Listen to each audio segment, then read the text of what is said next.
Bismillahirrahmanirrahim. Assalamualaikum warahmatullahi wabarakatuh.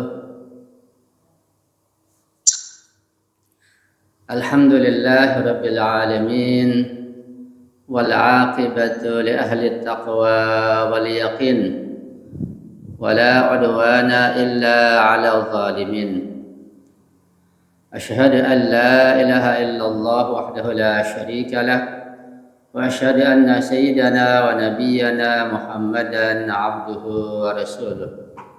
Allahumma salli ala Fatimata wa abiha wa ba'liha wa baniha wa sirril mustawda'i fiha bi'adadi ma ahata bihi ilmu.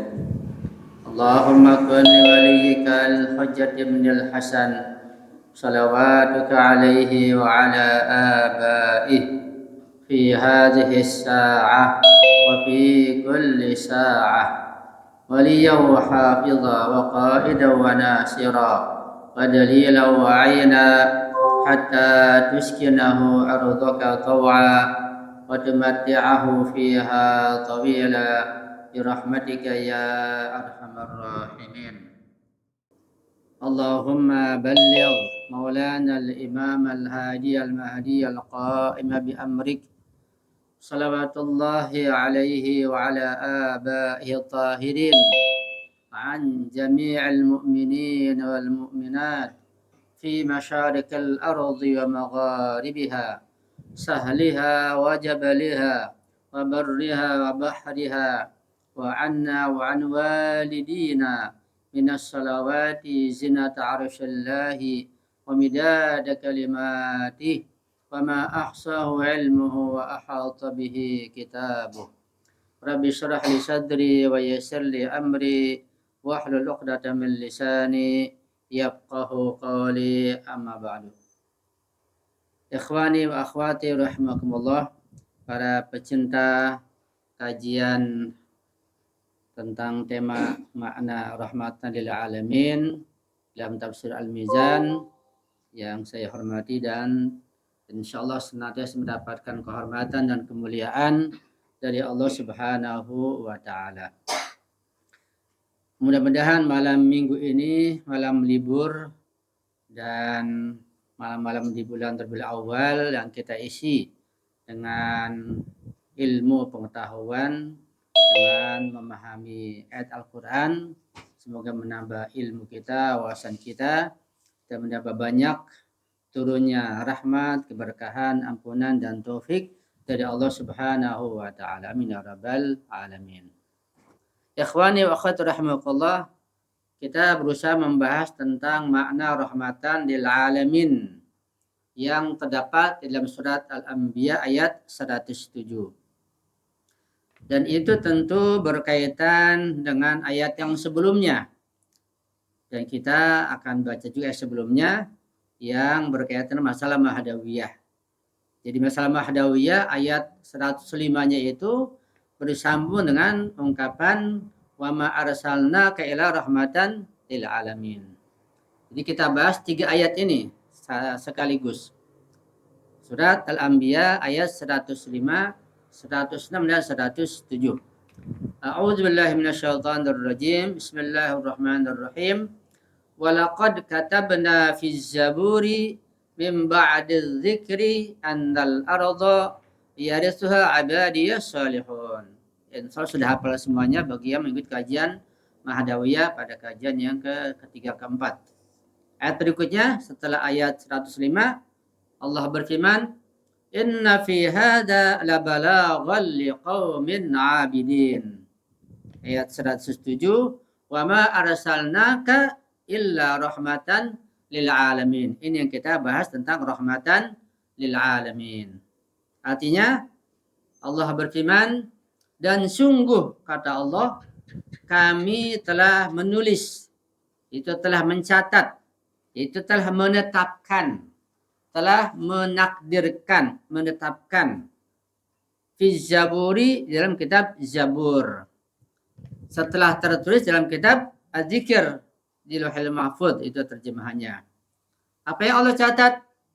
Annal arda yarithuha ibadiyas salihun. Itu ketetapan Allah.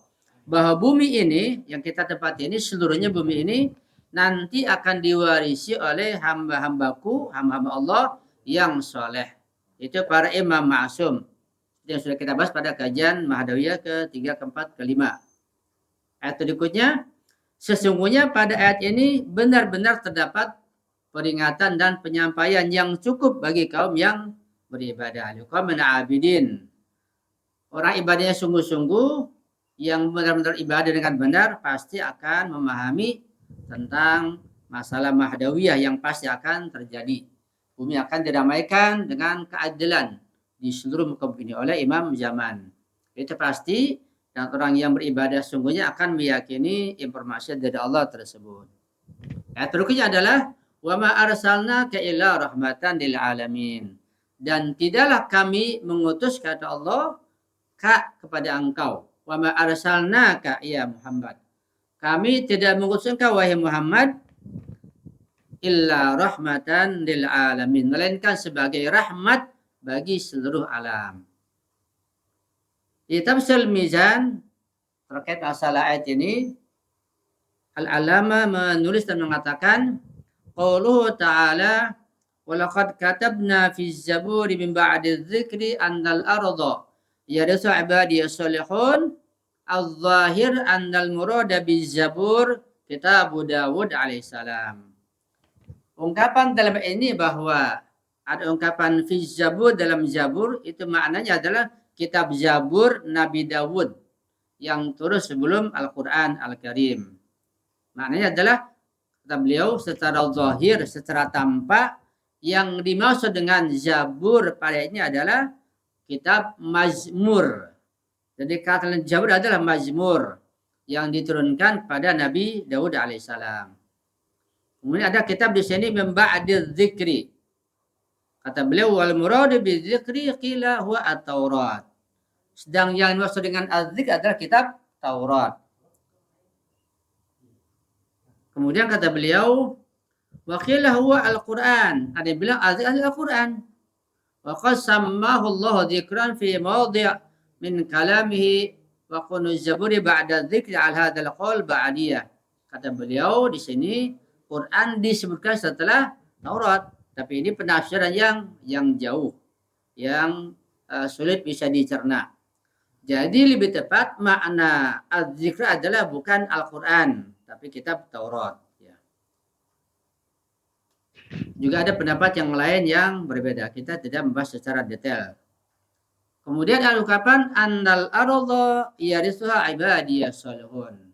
Itu ketetapan yang Allah tulis atau takdir yang Allah telah tetapkan bahwa bumi ini seluruhnya, baik lautannya, daratannya, gunungnya, hutannya, semuanya itu nanti yarisuha ibadiyas salihun, akan diwariskan kepada hamba-hamba yang soleh. Kata beliau, apa maksudnya warisan di sini?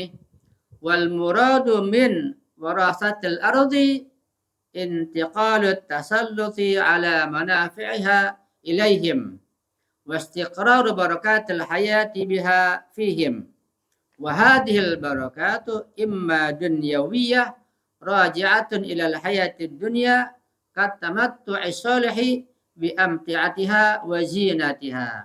Artinya, kata Al-Alama dalam tafsir Al-Mizan, yang dimaksud dengan mewarisi yarisuha, mewarisi bumi ini adalah yaitu berpindahnya kekuasaan atas manfaat-manfaat bumi kepada mereka.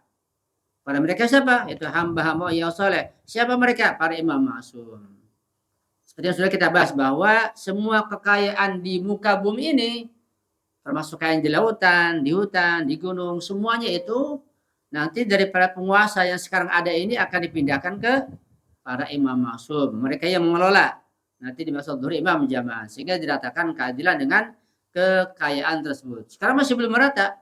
Masih banyak yang belum adil. Bahkan masih banyak yang menguasai kekayaan bumi ini dengan sewenang-wenang. Karena belum diratakan. Nanti akan diratakan insya Allah. Ini janji Allah seperti itu. Ya. Dan menetapnya keberkahan-keberkahan kehidupan di dalamnya pada mereka. Jadi nanti pada masa huzur imam zaman keberkahan akan ditetapkan, akan diratakan ke seluruh penjuru dunia. tanpa kecuali. Maksud orang yang munafik, yang kafir di masa nanti akan kebagian juga. Ya. Adapun keberkahan-keberkahan itu sebagian adalah bersifat duniawi. Jadi ada keberkahan duniawi, ada keberkahan ukhrawi. Ada dua macam keberkahan. Yang duniawi itu kembali kepada kehidupan dunia. Seperti menikmati dengan cara yang baik berbagai kenikmatan dan perhiasan dunia. Nanti dikelola oleh para imam ma'sum, kekayaan dunia ini dan akan dinikmati oleh seluruh umat manusia. Bahkan oleh makhluk yang lain, termasuk hewan-hewan.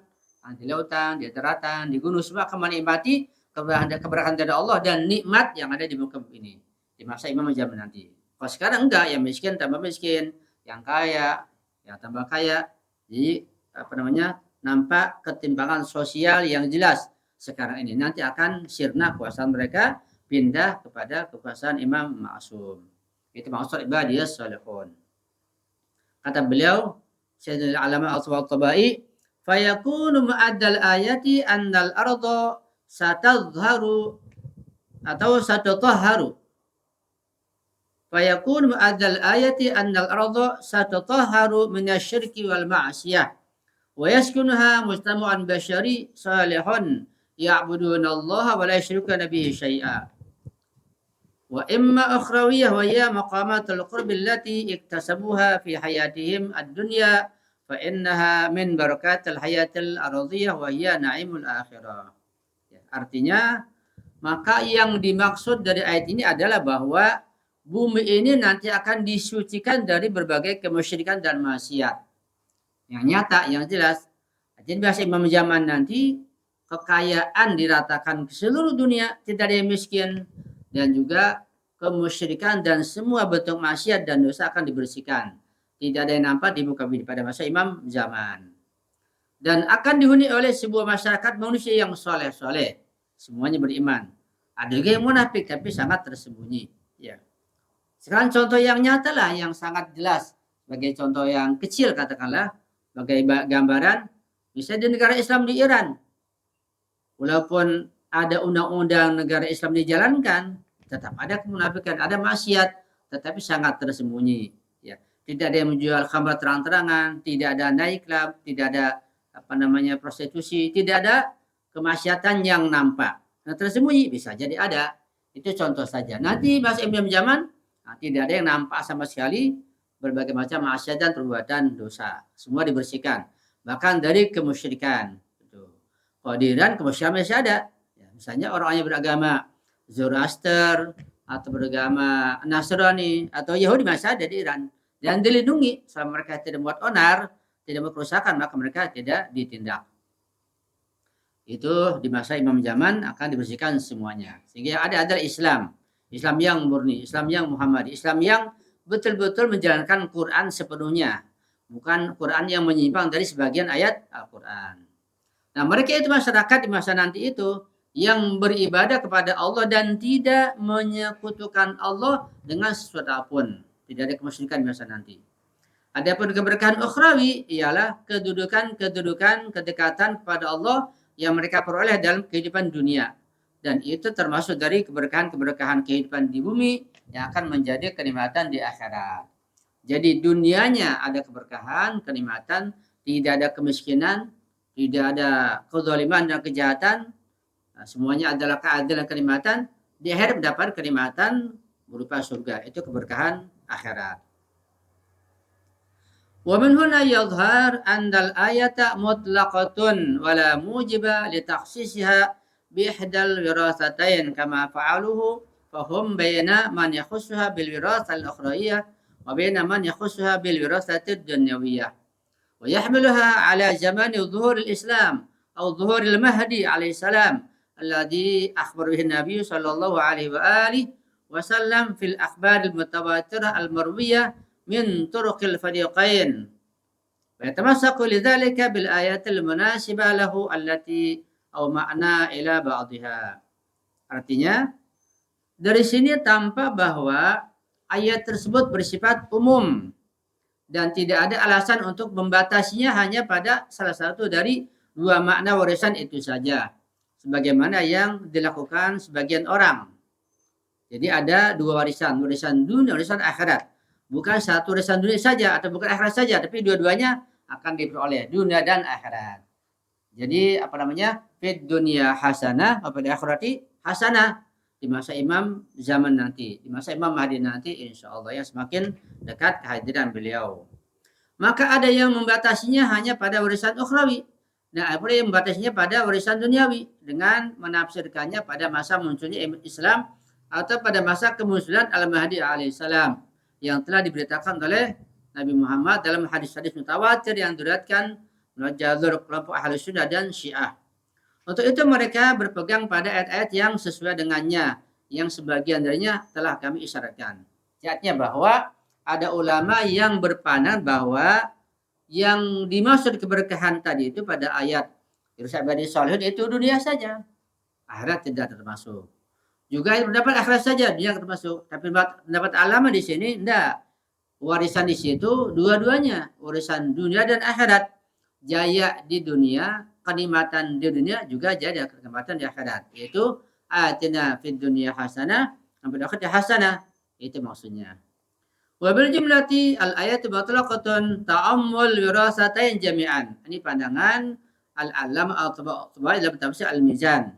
Singkatnya bahwa ayat ini, ayat tadi itu bersifat umum yang mencakup dan meliputi kedua jenis warisan sekaligus, warisan dunia dan warisan akhirat. Itu menjadi keyakinan kita insyaallah bahwa di masa imam zaman atau Imam Mahdi hadir nanti dan nampak di hadapan masyarakat bahwa kejayaan itu, keadilan itu, kenikmatan itu diratakan di seluruh dunia, juga diharap mendapatkan nikmat ukhrawi, nikmat surga insyaallah. Wa yakunul muhassalu anna amarnahum bidinin wahidin lakinnahum taqatta'u wa ikhtalafa mujazatun lahum amma fil akhirati falil mu'minin sa'yun mashkurun wa amalun maktubun wa lil kafirina khilafu dzalik. Wa amma fid dunya falis salihina wirasatul ardi bi khilafi ghairihim. Artinya kata Al-Allamah At-Tabari, maka kesimpulannya adalah bahwa kami ini kata Allah telah memerintahkan kepada mereka dengan satu agama agar berpegang kepada satu agama Islam, agama yang murni. Namun mereka berpecah belah dan berselisih. Sehingga ada yang kafir, ada yang munafik, ada yang Nasrani, ada yang Yahudi, macam-macam. Karena itu balasan kami kepada mereka kata Allah, balasannya pun akan berbeda-beda pula. Karena mereka berikhtilaf, beda-beda pandangan, beda-beda agamanya, beda-beda keyakinannya. Adapun di akhirat, bagi orang-orang beriman ada usaha yang dihargai dan amal yang tercatat. Sedangkan bagi orang yang kafir sebaliknya, ada siksaan tentunya. Dan adapun di dunia, maka bagi orang-orang yang saleh mendapatkan warisan berupa kekuasaan di atas muka bumi ini yang dipimpin oleh para imam ma'sum. Dari Imam Ali, Imam Hasan, sampai ke Imam Mahdi. Ajalallahu farajah syarif. Ya, tidak demikian halnya dengan orang selain mereka, selain mukminin. Itu ayat yang pertama tentang makna annal arda yarisu ibadiyas salihun. Ayat berikutnya, qauluhu ta'ala inna fi hadza labalaghan liqamin 'abidin. Kata beliau, al-balaghu huwa al-kifayah. Wal ma'na anna fima bayannahu fi surati anna rabba wahidun la rabba ghairu yajib an yu'bada min tariqin nubuwati wa yusta'ad bidzalika liyawmil hisab wa anna jazaa'al mu'minina kadza wa kadza wa jazaa'ul kafirin kita wa kit kifayatun liqamin 'abidin in akhadhuhu wa 'amilu bihi kafahum wa balaghu bidzalika bughyatahum. Artinya bahwa firman Allah itu sesungguhnya pada hal ini benar-benar terdapat penyampaian dan kecukupan bagi kaum yang beribadah. La balagha liqaumin abidin artinya adalah yang dimaksud dengan al-balagh di sini adalah kecukupan. Balaghan liqaumin abidin. Maksudnya bahwa pada apa yang telah kami jelaskan kata Allah dalam surat ini bahwa Tuhan itu satu. Tidak ada Tuhan selain Dia, selain Allah yang wajib disembah melalui jalan kenabian. serta hendaknya dipersiapkan diri dengan hal itu untuk menghadapi hari perhitungan. Bahwa balasan bagi orang-orang yang beriman adalah begini dan begitu. Jangan orang yang kafir balasannya demikian, begini dan begitu. Nah, semua itu merupakan kecukupan bagi kaum yang beribadah jika mereka mengambilnya dan mengamalkannya. Niscaya hal itu mencukupi mereka dan mengantarkan mereka pada tujuan yang mereka dambakan. Artinya bahwa informasi dari Allah itu tentang adanya penjelasan dari ayat tadi itu tentang adanya warisan bumi ini akan diberikan pada para imam masum, itu buat orang beriman sudah cukup sebagai nasihat, sebagai pelajaran, dan mereka mengamalkannya. Ketika sudah cukup mereka mengamalkannya, maka akan mereka mendapatkan dua warisan dunia dan akhirat. Dunia menerima keadilan, akhirat menerima surga dari Allah Subhanahu wa taala. Itu maksudnya. Nah, kita masuk pada ayat yang terakhir. Wa ma arsalnaka illa rahmatan lil alamin. Sebagai inti dan tujuan dari bahasan kita malam ini. Qauluhu ta'ala wa ma arsalnaka illa rahmatan lil alamin. Ai annaka, ini kepada Nabi Muhammad. Ai annaka ya Muhammad rahmatun mursalatun ilal jama'at al-bashariyati kullihim.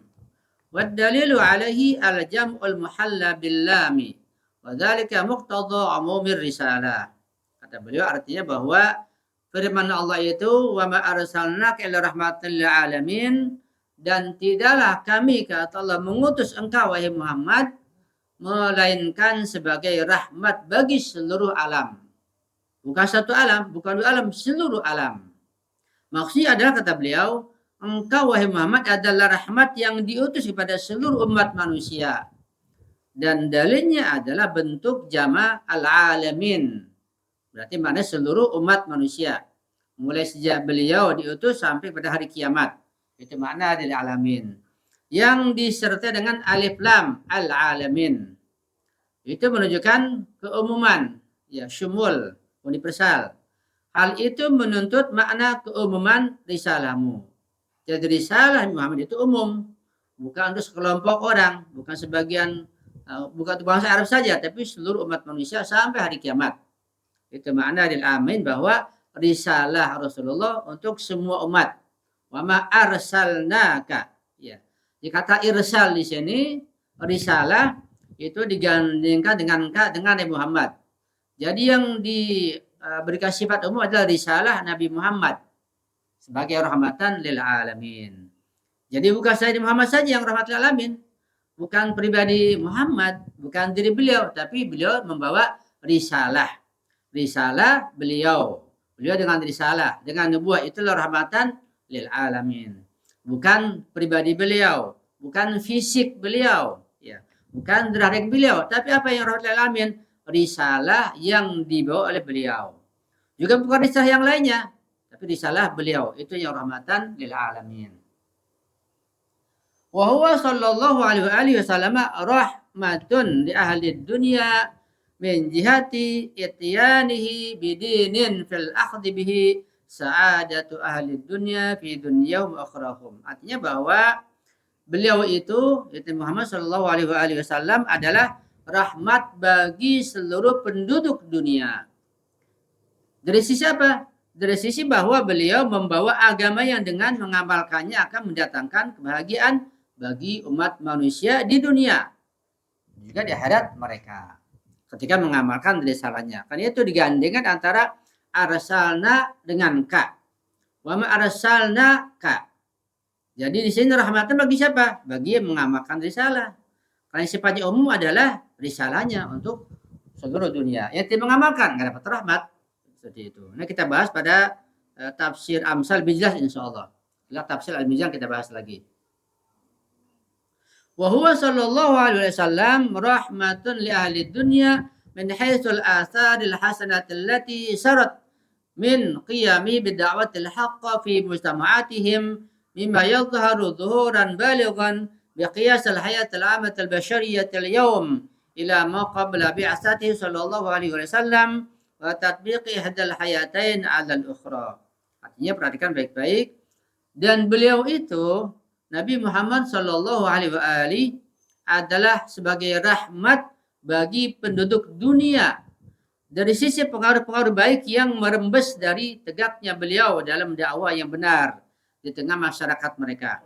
Hal itu tampak dengan sangat jelas apabila kehidupan umum manusia pada masa kini dibandingkan dengan kehidupan sebelum diutusnya beliau, lalu kedua kehidupan itu diperbandingkan satu sama lain. Ya. Di sini ada perbandingan antara sebelum Nabi diutus dengan setelahnya. Betapa nampak rahmat Nabi ketika setelah beliau diutus dibandingkan dengan sebelum beliau diutus. Betapa masyarakat jahiliyah, ya, mereka saling berperang, saling membunuh. Anak bayi yang masih kecil, yang perempuan dikuburkan hidup-hidup. Ya. Sedikit saja masalah masalah kesukaan ribut, berperang sampai puluhan tahun, sampai ratusan tahun. Itu zaman jahiliyah. Betapa sulit hidup pada masa itu. Tapi setelah beliau diutus, datanglah rahmat, maka itu bisa diatasi semuanya. Sehingga Nabi sebagai rahmat lil alamin setelah diutus untuk mereka semuanya. Itu dari tafsir Al-Mizan. Kita baca dari tafsir Al-Amsal karya Ibnu Al-Qayyim Asy-Syirazi dan sebagian murid-muridnya. Di tafsir Al-Amsal dikatakan, lamma kanatil ayatus sabiqatu qad basyaratil ibadas salihina bi wirasatil ardi wa hukmiha wa mathal hadhil hukmati asasur rahmah likulli bashar. Kata beliau, karena ayat-ayat sebelumnya, ayat wirasa itu, annal arda, yang saya beri selalu ayat tersebut, itu telah memberikan kabar gembira kepada hamba-hamba yang soleh dengan warisan atau kekuasaan atas bumi dan kepemimpinan mereka. Itu para hamba yang soleh, para imam maksum. Maka pemerintahan seperti itu merupakan dasar rahmat bagi seluruh manusia. Ya. Jadi nanti di masa uzur imam zaman akan ditegakkan hukumah Islamiyah. Nah, tegaknya hukum Islamiyah itu atau pemerintah Islam itu sebagai dasar, sebagai fondasi rahmat bagi seluruh alam semesta. Pas sekarang adanya negara Islam Iran belum semuanya. Itu sebagai rahmat bagi orang Iran dan sekitarnya. Walaupun sekarang dampak rahmat tersebut semakin nampak. Ketika Iran menyerang kembali Zionis, kelihatan rahmat Allah dari kekuatan Iran. Itu rahmatan lil alamin sedikit berkat Baitul Faqih. Jadi wali faqih yang menyerang dari Iran begitu luas rahmatnya sampai kita kebagian dari ancaman Zionis. Nanti rahmat dari imam zamannya dari beliau langsung bukan wakilnya lagi seperti apa? Tentu jauh lebih dari itu. Ya, dari wakil beliau, dari wakil imam zaman, yaitu Imam Al-Khamenei sebagai wali faqih, nampak rahmat lil alamin sedikit. Kita diselamatkan dari Zionis, kalau nggak akan dikuasai dunia oleh Zionis. Itu rahmat. Jadi keberadaan wali faqih sebagai wakil imam zaman sudah rahmat. Apalagi nanti kalau beliau yang berkuasa, bukan lagi wali faqih, bukan lagi seorang marja, tapi beliau langsung. Itulah nanti akan disebarkan puncak rahmat bagi semua alam, rahmatan lil alamin pada puncaknya. Ya. Fa innal ayatal ula asyarat ila rahmati wujudin Nabi sallallahu alaihi wasallam al-amma. Jadi kata beliau pada ayat pertama itu merupakan dan menunjukkan rahmat dari wujudnya Nabi Muhammad sallallahu alaihi wasallam.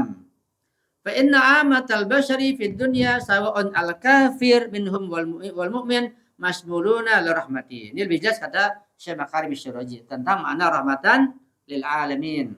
Kata beliau, sesungguhnya seluruh manusia di muka bumi ini baik yang kafir maupun yang beriman, yang mukmin itu termasuk mendapatkan cakupan rahmat dari Allah Subhanahu wa taala. Jadi rahmatan lil alamin sifatnya menyeluruh. Bahkan bisa diperluas bukan saja manusia apapun agamanya, bahkan juga semua hewan, semua tumbuhan, semua alam atau alam jin. Alam malaikat termasuk mendapat rahmat karena termasuk al-alamin. Sehingga rahmatan lil alamin ketika diperluas, rahmatan li alam manusia, rahmatan li alam jin, rahmatan li alam malaikat, rahmatan li alam hewan, rahmatan li alam lautan, rahmatan li alam semuanya. Seperti itu. Makna lil alamin. Sangat luas sekali. Tidak ada satupun makhluk Allah yang dia mendapat rahmat. Ya, dari sisi bahwa rahmat tersebut sifatnya syumul, universal. Artinya bahwa rahmat Allah di sini itu tidak diperkecualikan kepada siapapun. Dari sisi potensi nanti tergantung masing-masing. Sebab ketika dikatakan kalau memang rahmatan lil alamin buat semuanya tanpa kecuali, kok masih ada orang kafir, ada orang yang miskin, ada orang yang susah, ada yang nggak kebagian misalnya kehidupan yang nikmat, itu bagaimana? Nah, dari sisi tekstual betul rahmatan lil alamin Rasulullah itu. Tapi dari sisi potensi tergantung orangnya. Karena rahmat tersebut bukan datang begitu saja, perlu kita buka jendela. Jadi singkatnya bahwa makna rahmatan lil alamin itu bukan rahmat datang begitu saja. Kitanya perlu membuka jendela sehingga masuk matahari. Ibarat matahari, ya, ini sebagai permisalan untuk memudahkan pemahaman kita. Ibarat matahari itu sinarnya diberikan oleh Allah kepada semua umat manusia tanpa kecuali. Tidak ada seorang pun yang dihalangi untuk mengambil sinar matahari. Kalau dia nggak dapat, salah sendiri kenapa nggak buka jendela, kenapa nggak keluar rumah, seperti itu. Jadi bukan mataharinya disalahkan, bukan rahmat yang nggak menyeluruh orangnya. Nah ketika orang kafir atau orang munafik, orang musyrik nggak dapat rahmat sehingga mereka nggak beriman, itu salah mereka. Kenapa nggak buka jendela? Kenapa nggak nyamperin? Kalau buka jendela, nyamperin. Keluar rumah dapat sinar matahari tersebut. Begitu. Itu makna rahmatan lil amin kepada manusia harus memiliki potensi, harus membuka diri. Nanti kita berikan contoh yang lebih jelas yang digambarkan oleh Syekh Bakar nanti akan lebih jelas insyaallah. Kata beliau, li'annaka takafalta binashrid din alladhi atau yunkidul jami'a fa idza kana jama'atun qad intafa'u bihi wa akharun lam yantafi'u fa inna dzalika yata'allaqu bihim anfusihim wa la yakhdushu fi umumiyatir rahmah. Karena engkau wahai Muhammad itu telah menanggung tugas beliau untuk menyebarkan agama yang dapat menyelamatkan semua orang. Maka jika ada sekelompok orang yang mengambil manfaat darinya dan ada pula yang tidak mengambil manfaat darinya, hal itu kembali kepada diri mereka masing-masing dan tidaklah mengurangi keumuman rahmat itu. Ketika ada yang kafir nggak ambil rahmat, tutup pintu, tutup jendela hatinya, ada yang musyrik yang kafir, itu salah mereka. Itu tidak menafikan keumuman, keuniversalan rahmat tersebut. Seperti itu. Kata beliau, lebih jelas selanjutnya, wahada yushbihu tamaman ayu asasa atau ayu assisa jama'atun mustashfa mujahajatan li'alaji kulil amrad wa fiha al-atiba'u al-mahirah wa anwa'ul adwiyah wa yaftahu abwabaha biwajhi kulli nas bidun tamyizin alaysat hadal mustashfa rahmatun atau rahmatan likulli afradil mustama'. Perhatikan baik-baik, ini lebih jelas makna rahmatan lil alamin. Dan hal ini sangat mirip dengan sebuah sekelompok orang ya dalam sebuah yayasan yang mana mereka mendirikan rumah sakit yang dilengkapi untuk mengobati segala macam penyakit. Di dalamnya terdapat para dokter yang ahli dan berbagai macam obat. Lalu mereka membuka pintu rumah sakit itu bagi seluruh manusia tanpa adanya diskriminasi. Bukankah rumah sakit ini merupakan rahmat bagi seluruh anggota masyarakat? Ini sebagai permasalahan untuk memudahkan kita memahami rahmatan lil alamin. Jadi beliau mengumpamakan sebagai rumah sakit. Ketika misalnya ada sekelompok orang yang kaya misalnya membangun sebuah rumah sakit besar. Nah, di situ ada para dokter yang ahli dan semua macam penyakit bisa diobati.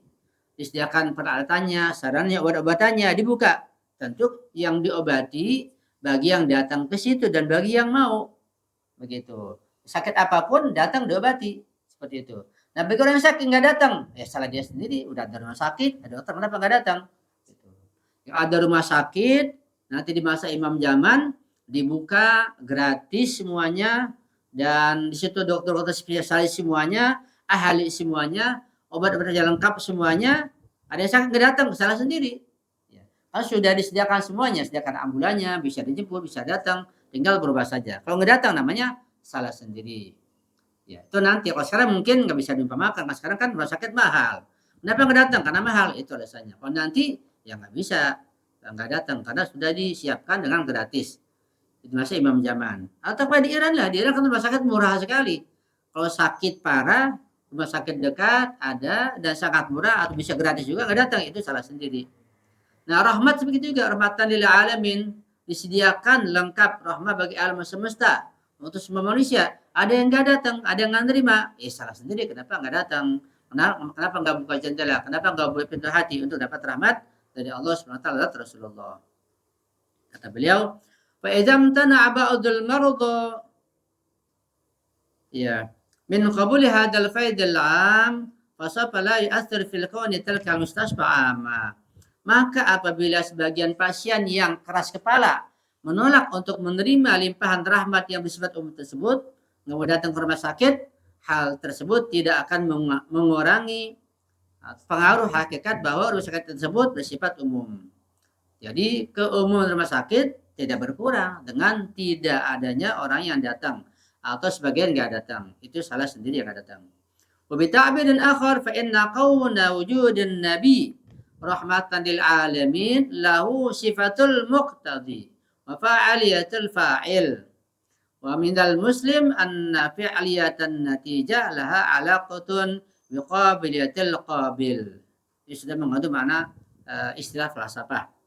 Dengan ungkapan lain, keberadaan Nabi sebagai rahmat bagi seluruh alam memiliki sifat sebagai muqtada, yaitu sebab yang menuntut adanya pengaruh. Dan sebagai fa'iliyah al-fa'il, fa'iliyatul fa'il. Itu daya pengaruh dari pelaku. Namun sudah dimaklumi bahwa aktualisasi hasilnya bergantung kepada kesiapan pihak penerima. Ya. Begini maksudnya. Maksudnya adalah bahwa kita ini di muka bumi menjalani kehidupan berdasarkan hukum kausalitas, hukum sebab akibat, hukum ilat ma'lul. Dan Allah telah memberikan kekuatan atas berbagai hal. Api punya kekuatan membakar. Air punya kekuatan menyiram, mengademin, menghilangkan haus. Angin punya kekuatan meniup. Makanan ini nasi lauk punya kekuatan mengenyangkan, menguatkan badan. Ya, semua punya kekuatan, itu Allah yang memberikannya. Begitu. Misalnya adanya ilmu pengetahuan disebar di berbagai tempat, di sekolah, pesantren, universitas, itu sudah ketetapan dari Allah Subhanahu wa taala. Ya, itu sebagai modal. Tetapi itu semuanya kalau kita tidak berusaha dan kita nggak punya potensi, bukan berarti kekuatan tersebut nggak ada atau lemah, kitanya yang nggak bersedia, kitanya nggak menyiapkan diri, seperti itu. Ya, begitulah rahmat bagi Allah. Ya, seperti kata suatu perusahaan membuka peluang bagi para pekerjanya, yang mau bekerja silahkan masuk akan dapat gaji, yang mau dapat gaji bekerja, yang nggak mau salah sendiri, gitu. Atau lebih lanjut, ketika misalnya ada ujiannya di situ, ada tesnya. Yang bisa terima, yang punya potensi, yang punya kemampuan. Maka yang datang punya kemampuan, maka dia akan mendapatkan kenikmatan. Seperti itu. Nah, alam semesta ini sebagai rahmat bagi Allah, itu dibuka lebar semua kenikmatan dari Allah.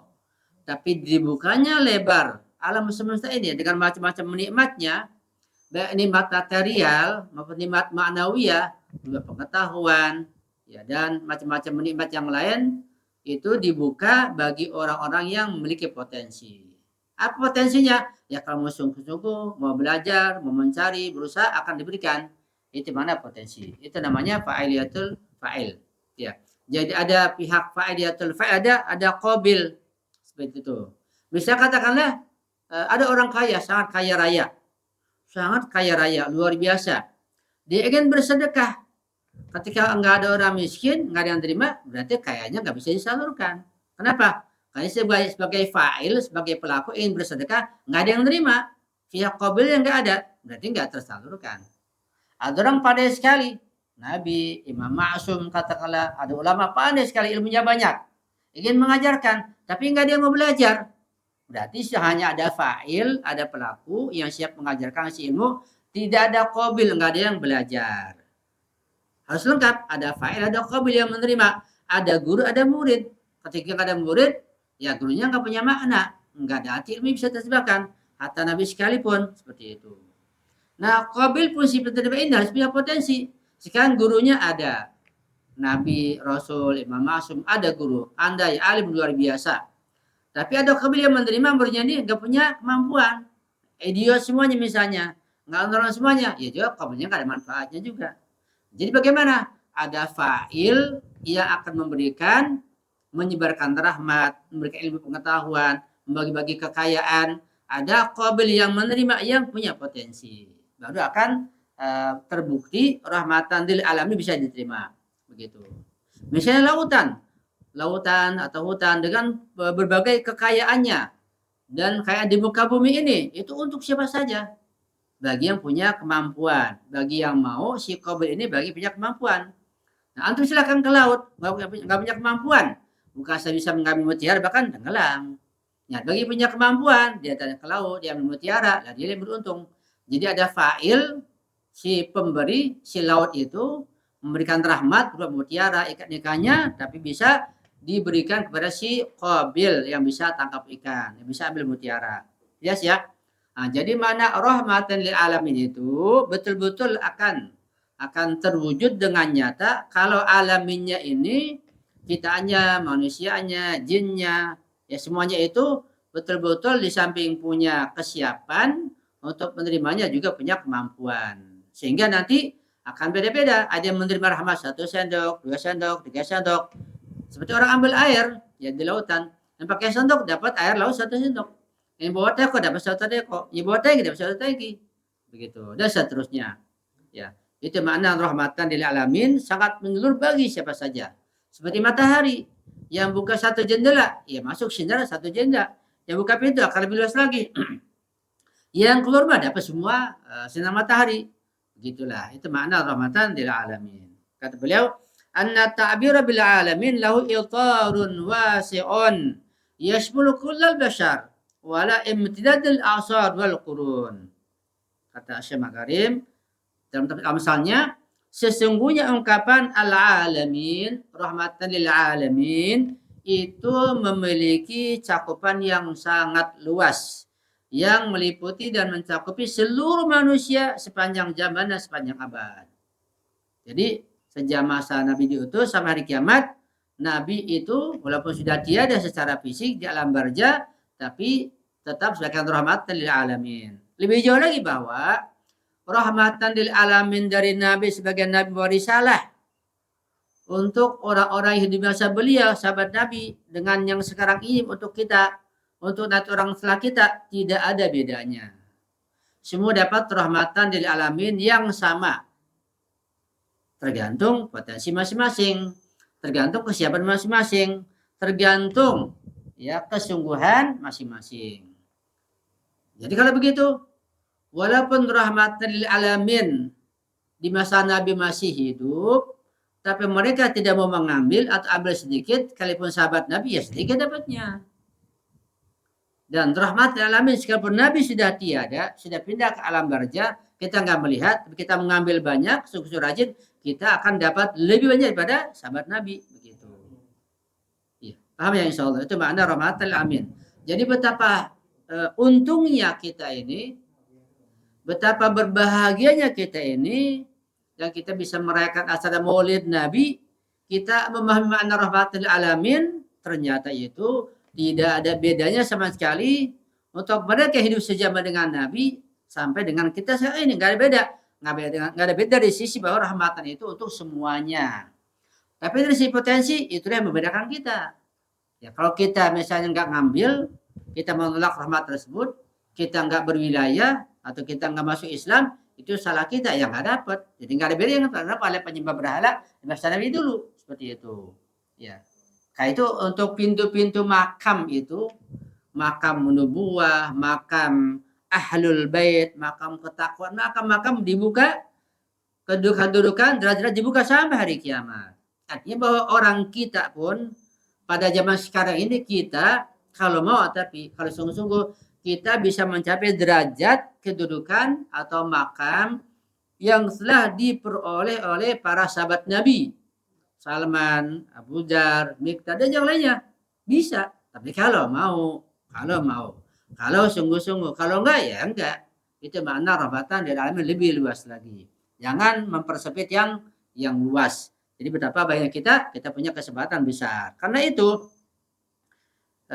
insya Allah kita tambah rajin belajar, tambah sungguh-sungguh, tambah serius. Kenapa? Rahmatan lil alamin bukan saja simbol, tapi dia kenyataan real dibuka untuk semua manusia. Nah, kita berlomba-lomba. Sekarang misalnya kalau dibuka, katakanlah dibuka perkebunan yang di situ katakanlah triliunan hektar misalnya, dan semua buah-buahan, semua yang diinginkan di situ ada, dan semua bangsa Indonesia yang mau datang ke situ dan mau mengambil tidak akan habis buah-buahan tersebut bagi yang mau. Nah, manusia di sini orang Indonesia berlomba-lomba masuk ke situ. Bagi yang mau dapat. Tinggal kita bawa apa nih? Ya kalau bawa kantong kecil, kantong kresek, dapat buah sekresek itu, nggak bisa lebih. Yang bawa karung dapatnya sekarung. Yang bawa mobil, misalnya mobil pick up, dapat satu pick up. Yang bawa mobil truk, dapat satu truk. Begitu, dan seterusnya. Nah, jadi rahmat itu dibuka seluas-luasnya. Tinggal kita ini mau ambil rahmat itu pakai alat apa. Ya. Tinggal kelas kita kelas SD, SMP, SMA. Kelas kita dalam beramal, bertawaf kelas apa. Makin tinggi kelas kita, maka semakin banyak rahmatan yang kita akan ambil ya, untuk kita. Itu makna rahmatan lil alamin. Ya, saya insyaallah. Kemudian kata beliau, walihada ya'tabiruna hadhil ayat isyaratun atau isyaratan ila khatimiyati Nabi Islam li'anna wujudahu rahmatan rahmatun wa imamun wa qudwatun likulli nasi ila nihayatid dunya hatta anna hadhihi rahmata tashmulu al malaikata aidan. Perhatikan baik-baik. Karena itu kata Syekh Makarim Yatul Makarim Asy-Syirazi, mereka menganggap bahwa ayat ini itu ayat wa ma arsalnaka rahmatan lil alamin, bahwa ayat ini sebagai isyarat, sebagai penjelasan atas khatimiyah, atas finalitas, atas keberakhiran Nabi Muhammad. Ya. Terakhir, gak ada Nabi lagi setelah itu. Sebab keberadaan beliau adalah rahmat, imam, dan teladan bagi seluruh umat manusia hingga akhir dunia. Bahkan rahmat ini mencakupi para malaikat juga. Bahkan saya bilang bahwa jin semuanya, bahwa semua hewan juga dapat rahmatan lil alamin tersebut. Fafi hadis syarif marwiyan anhu sallallahu alaihi wasallam yu'ayyidu hadhil umumah. Maka dalam sebuah hadis mulia yang diriwayatkan dari beliau sallallahu alaihi wasallam terdapat penguat bagi keumuman rahmat tersebut. Iznulahidhu fi inna hadhil ayah atau anna hadhil ayata lamma nazilat sa'alan nabi Jibril faqal hal asabaka min hadhir rahmah syai'un. Faqala Jibril, na'am, inni kuntu akhsha akbatal amri, fa'amantu bika, lamma asnallahu alaihi biqawlihi, inda dil arshil makin. Artinya, ketika ayat ini turun, maka Nabi kita Muhammad Sallallahu Alaihi Wasallam bertanya kepada malaikat Jibril, wahai Jibril, tanya Nabi kepada malaikat Jibril, wahai Jibril, apakah engkau juga mendapatkan bagian dari rahmat ini, rahmatul alamin? Maka Jibril menjawab, ya. Sesungguhnya aku dahulu merasa takut akan akibat urusanku. Lalu aku menjadi tenang dengan keimanan kepadamu ketika Allah memujiku dengan firman-Nya yang memiliki kedudukan tinggi di sisi pemilik. At-Takwir ayat 20. Di sini jelas bahwa sampai Jibril itu sebelum ayat ini turun juga khawatir. Tapi ayatnya turun, masalah rahmat dia gembira karena mendapat rahmat dari Allah berkat ayat yang diturunkan tersebut. Berarti ayat tersebut meliputi Jibril juga dan semua alam. Itu makna lil alamin, semua alam tanpa kecuali.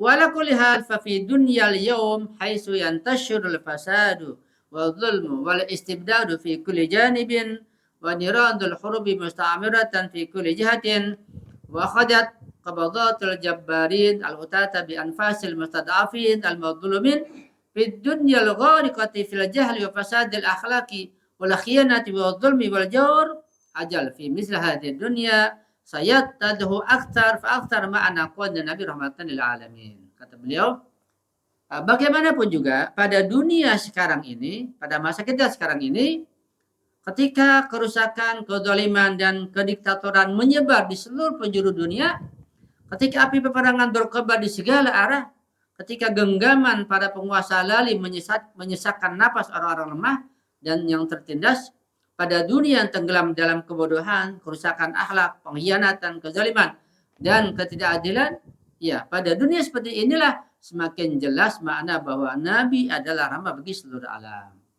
Coba kalau nggak ada rahmatul alamin, kita kayak apa? Ya, maka akan hancur, digeras oleh Zionis. Itu. Wa ay rahmatin asma min annahu ata bidinin idza amila bihi fa innahu ya'ni nihayatu kulli ma'asi wa nakabat wal ayami sauda. Dan rahmat manakah yang lebih agung daripada kenyataan bahwa beliau datang membawa agama yang apabila diamalkan maka hal itu berarti berakhirnya segala penderitaan, musibah dan hari-hari kelam. Itu saya tafsir Mizan dan Al-Amsal. Sekarang saya tambahkan dari saya. Jadi wa ma arsalnaka illa rahmatan lil alamin. Allah tidak mengutus Nabi melainkan untuk rahmatan lil alamin. Itu punya makna yang sangat luas seperti yang sudah kita bahas. Ya. Tetapi tentu saja itu tergantung potensi kita masing-masing makna rahmatan lil alamin tersebut. Dan setelah wafat pun kita masih mendapatkan rahmat. Ya. Dikatakan tadi bahwa rahmatan lil alamin itu tergantung siapa yang mengambilnya. Ada yang dapat sedikit, ada yang dapat banyak. Ya. Ada yang dapatnya dunia akhirat, ada yang dunia saja. Seperti itu. Nah, orang-orang yang non-muslim, yang kafir, yang musyrik, dapat juga rahmat juga. Karena mereka alamin juga, tanpa kecuali. Tapi buat mereka hanya dapat di dunia saja. Sehingga rahmat mereka hanya mendapatkan rahmat rahmaniyah dari bismillah. Karena di bismillah ada dua rahmat. Bismillah, ar-Rahman, ar-Rahim. Ada rahmat rahmaniyah, ada rahmat rahimiyah. Rahmat rahmaniyah semua dapat tanpa kecuali. Mau hewan, tumbuhan, kafir, muslim, wahabi semua dapat tanpa kecuali. Cuma sebagian mereka itu hanya berrahmat di dunia saja. Orang kafir ya sehat, ya enak, ya kaya, menemui kekayaan. Karena rahmat rahmaniyah meliputi semuanya. Tapi sebagian orang dapat dua rahmat. Dapat rahmat rahmaniyah juga, Rahman. Dapat rahmat rahimiyah juga, Rahim. Sehingga lengkap. Bismillahirrahmanirrahim. Dua rahmat. Siapakah mereka? Nah, itu tentu perlu pengkajian. Dan kita yakin insya Allah kita yang berwilayah ini mendapatkan dua rahmat. Tadi itu keberkahan dunia, keberkahan akhirat. Rahmat dunia, rahmat akhirat. Di dunia kita akan agung, akan jaya nanti dan akan menang pada masa itu Imam Zaman. Sekarang bermukadimah kemenangan wali faqih. Itu bermukadimah saja, itu sudah menggembirakan. Bagaimana nanti ketika kemenangan yang mutlak dari Imam Zaman, maka akan tampak jelas bukti nyata daripada rahmah rahmaniyah dan rahmah rahimiyah. Jadi jelasnya bahwa doa kita Rabbana atina fid dunya hasanah, dapat keberkahan, dapat rahmat rahmaniyah. Juga nanti untuknya Imam Zaman bagian daripada rahmat secara mutlak di dunia ini, begitu. Kemudian wa fil akhirati hasanah. Juga dapat hasanah, dapat keberkahan, dapat rahmat, dapat surga. Ya ada dua rahmat, ya. Sehingga waqina adzabannar. Kita selamat dari api neraka.